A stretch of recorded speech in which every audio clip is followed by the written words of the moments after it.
Hey folks, it is Friday, February 6th, and it's day 8 of the 2015 Kentucky General Assembly, which means we have 22 days remaining.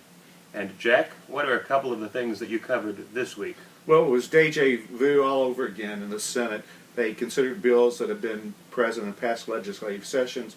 The Senate voted out about 10 or 11 bills. They included a bill to approve charter schools and also a bill that would require pregnant women to have an ultrasound prior to an abortion.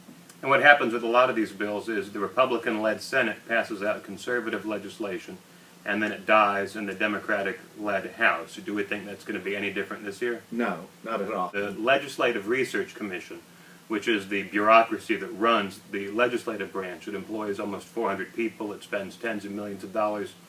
It's in terrible shape. We just got an audit out that talks about very poor employee morale, very bad management practices. Obviously, there's been some sexual harassment lawsuits filed against lawmakers by LRC employees.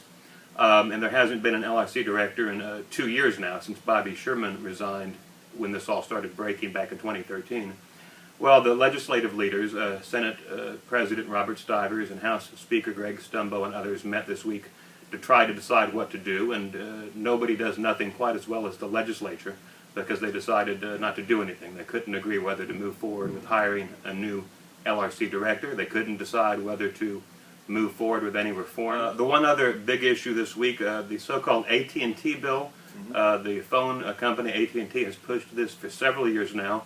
It looks like they're finally going to get it. It would deregulate phone service in Kentucky, strip the Public Service Commission's authority to monitor what the phone carriers do, and in the urban areas, as compared to the rural areas, it would end the obligation of the big phone carriers to provide basic landline phone service. That's it, and thank you for joining us. We will see you next week.